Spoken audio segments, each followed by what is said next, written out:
What's up everybody and welcome back to the channel. If DMZ missions are your thing, you are in the right place because that's what we do over here. And today we are looking at a DMZ mission called Without a Trace, which is for the Black Mous faction. Now, this mission basically tasks you with using a very specific sniper rifle and a specific selection of attachments on that sniper rifle to get kills at over 200 meters. Now, by design, I will tell you that this mission is not easy and will require some effort to complete, but I will give you not only the exact loadout of the sniper rifle that I use to get all my kills with, but I'll also share some general hints as to what you should be looking for in terms of where to deploy to, where you should be getting these kills from, and a couple of tips and tricks. Let's go. Now, first and foremost, as a preface, I want to get something straight. You are going to have to be a conniving fuck to finish this mission.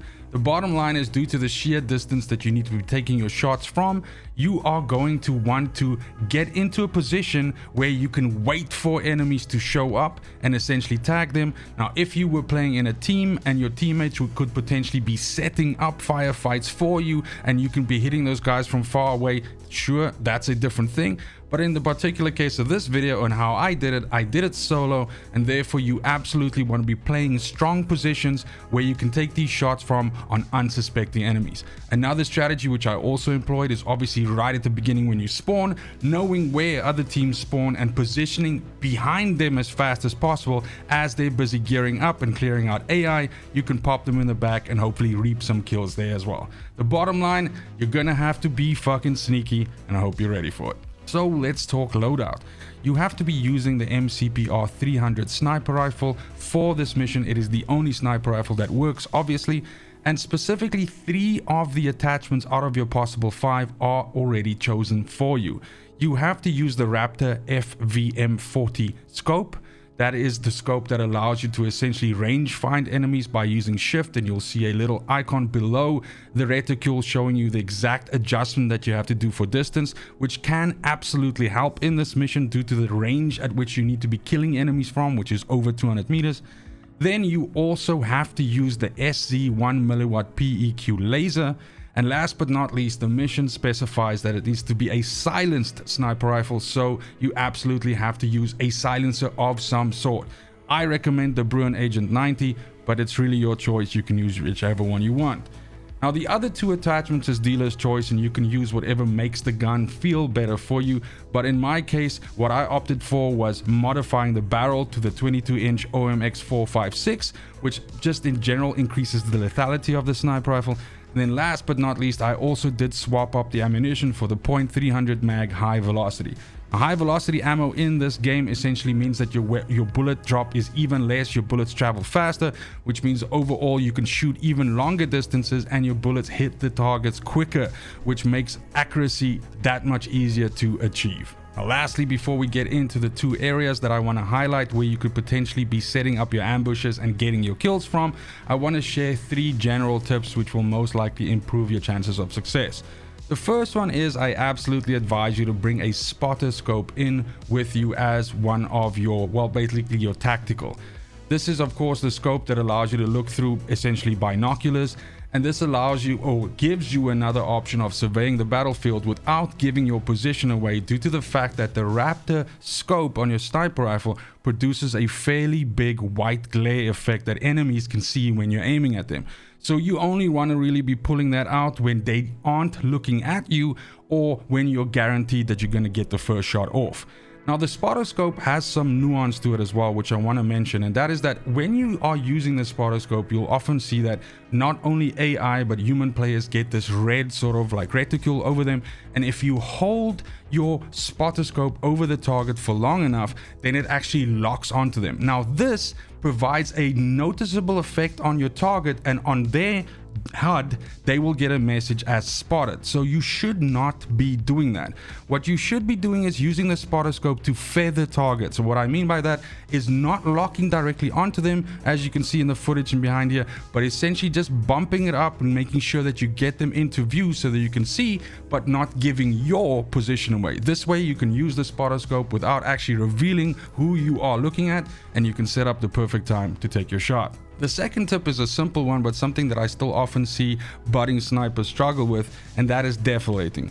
What this is a concept of taking your shot and then repositioning to another area so that if the enemy is not dead or has allies and comes looking for you, you are not at the spot where your original shot originated from, but you're actually in another spot which has a vantage point on that or on the original area of engagement. This is super important, especially if you're doing this mission solo, because most of the times you're going to be going up against squads of 2 or 3, and while yes, you could down 1 or 2 of them, the third guy or the second guy is still a threat to you, and if they are able to kill you, not only do they pick their teammates back up, and even if you got those kills, that's cool. The point is you lose, you die, and your weapon goes on to cooldown, and it's that much longer until you continue on progressing with this mission.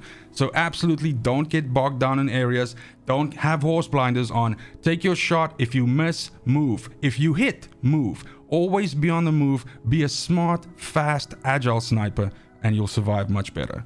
And the last tip, absolutely think about combining this mission with another Black Mous faction mission called Kennel. One of the steps in this mission requires you to extract enemy dog tags. So these enemies that you are sniping and killing, when you go clean up those bodies, be sure to grab those dog tags and extract with them, and you'll be able to essentially achieve progress on both of these missions at the same time.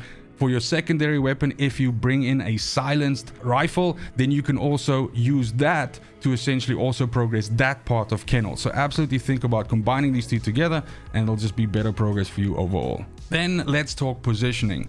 So technically speaking, you could of course be doing this from literally anywhere, and something that I've seen a lot of other players do or try to do is to actually use the radio towers and snipe from them, oftentimes sniping onto spawn or extraction sites. That's absolutely something that you can do, but always bear in mind this distance of 200 meters that you have to adhere to. Any kills that you get with the sniper rifle under that distance will unfortunately not count as progress for this mission. Now the first area that I want to discuss, and actually both of these are near Al Mazrah city, but the first one is if you spawn at the very top of the map in Tarak village, you can very fast position to the right of the map across this river here and go up to this area.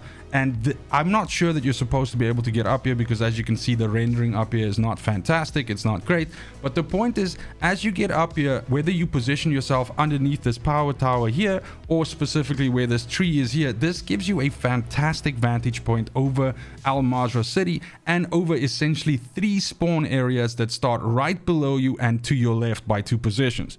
Now those enemies tend to, or let's say the operators, the humans, they tend to filter into this lower area of the city and kill all the AI there and essentially gear up. And this is an excellent opportunity for you to hit them unsuspectingly, and most likely they will have less plates, no plates, 1 or 2 plate carriers, which means that just makes it that much easier for you to get those kills. Now I can say out of all of the kills for this mission, from this exact position, I easily got 70% of the kills that I required. Now sometimes I was lucky enough to kill 1 squad and essentially stay up there and have another squad come driving by with a car and murder them as well. Oftentimes I found 2 squads engaging each other in combat, and I was able to pick off both of them individually. But either which way, this is a phenomenal position, and it is very easy to get to it, especially considering that if you spawn at the top area of the map here, you can very easily position to the top here. The other strength of this is that not a lot of people know that you can actually get up here, because it kind of looks like you can't. So this is definitely one of the good ones. Sticking with the city, and again into the northern part of the city, you have the Channel 7 editorial building, or the Channel 7 news building, whatever you want to call it, which sits over here. Now this building itself has 2 excellent viewing lanes, despite the fact that you can also get on the roof of the building and essentially have a viewpoint 360 of the entire city. Now oftentimes you will also have extraction areas in the city, and this particular building gives you great sightlines on all of those extraction positions. Pretty much the rest of my kills, except for the few that I managed to get from radio towers, I got from this position. Whether you are 1 floor down and actually shooting through the large plate glass windows towards the sort of right side of Al Mazrah city like here, or whether you're actually on the roof and using the sides of these structures, the sides of these billboards as cover to sort of cover your blind side. So if you're aiming forward, for example, then you can use the side of the building to cover your left side, which means someone can't shoot you from the large buildings from, for instance, the middle of the city while you are covering this entire vector, you know, down there. So both of these 2 positions is definitely, you know, advisable, at least from my side, especially if you're playing solo. Al-Majra city tends to see a lot of thoroughfare, even if it's just people coming there to extract, people coming there to get vehicles, people coming there to use the dead drop or whatever. So generally speaking, if you can get yourself into a position with great sight lines, you'll be able to rack these kills in no time. That's gonna be it for the video. Thank you so much for watching, especially if you made it this far. Let me know in the comments down below if there's anything specifically around this mission that you'd like me to elaborate a little bit more on, any other hints that I can provide. I want to get you through this as fast as possible. This is a irritating mission, I'm not gonna lie.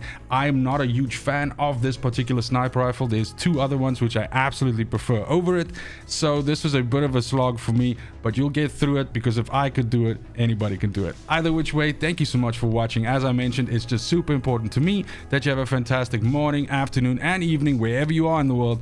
And until next video, fucking cheers. They want the best of me now, best of me now, best of me now, best of me. They want the best of me now, best of me now, best of me now, best of me.